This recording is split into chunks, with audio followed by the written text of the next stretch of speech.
Dictation start now.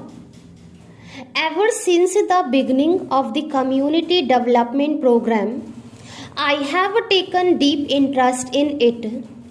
It did much good, but it became clear later that something else should be done to give a fresh vitality to our work in rural areas.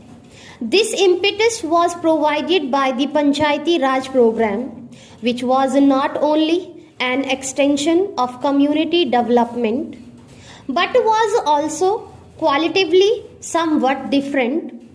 It also went deeper into the roots of our village structure. Therefore, I was deeply interested in it and attached great importance to it. It struck me as an attempt to strike at the roots of our weakness, especially in rural areas. The measure of success it may attain depends on the workers connected with it as well as a large number of others who are closely associated with it.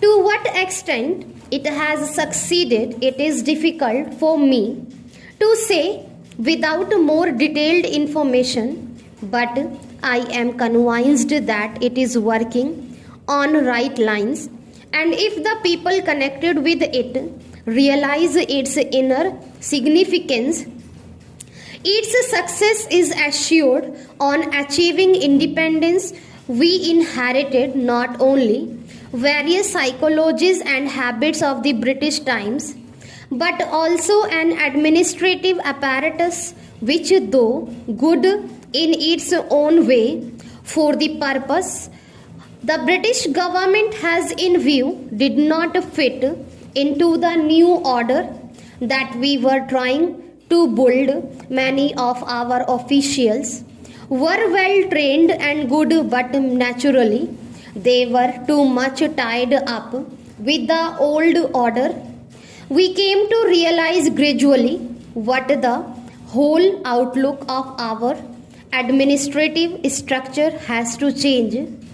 If real progress is to be made, in particular, it has no change in the lower rank, and in rural India, the old attitude was not good.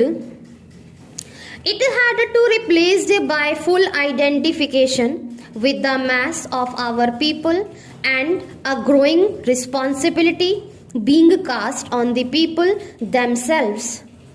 After all, the main aim of community development and Panchayati Raj was to develop this outlook and a spirit of self-reliance amongst the people. The fact that those people were quite often not trained and had other failings was obvious. Nevertheless, the only way to train them and to lessen their falling was to give them the chance of shouldering responsibility and learning by their own mistakes. We have to undertake many development schemes, but the biggest project all of is to build men and women. We have met after a fairly long interval since January last. The last time we met, we soon after emergency was declared in the wake of Chinese invasion. That emergency is still with us, though it has lost some of its immediate urgency, that we have to prepare to meet the threat which is still there. It is clear that even from the point of view of the emergency, it is of the utmost importance of our development work to go on. Emergency does not merely mean raising soldiers or getting aircraft. It means production for defense especially. All other types of production, more particularly on the agricultural front, is equally necessary. We have done many things which are creditable to us, but the overall picture is not one of fast progress, especially in the agricultural domain. This is rather distressing because agriculture is the basic of our development work. If we fail in our agriculture, it does not matter what else we achieve. How many plants we put up before economic development will not be completed. Agriculture is more important than anything else, not excluding big plants, because agricultural production sets the tone to all economic progress. It is agriculture that gives the material for progress. If we fail in agriculture, then we fail inevitably in industry also.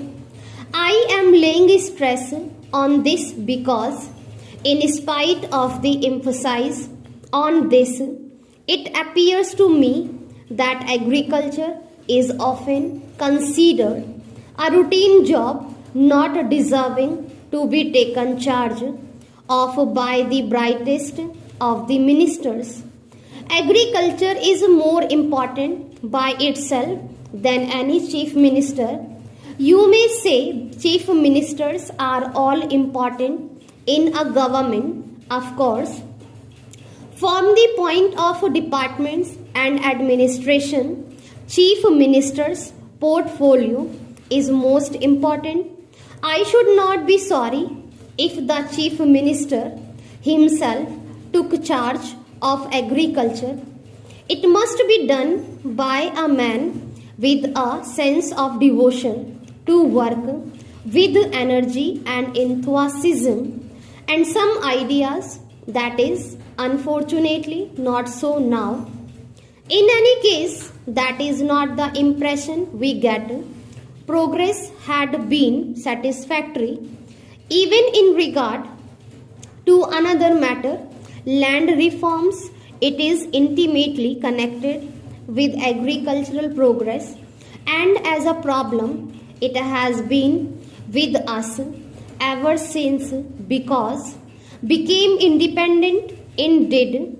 Even before that, nothing exercised our minds so much as land reform. Most of the states, or nearly all of them, ultimately based legislation, but in some places its progress was held up by the courts until finally it was passed. In Japan, I believe the ceiling on land is 7 acres only.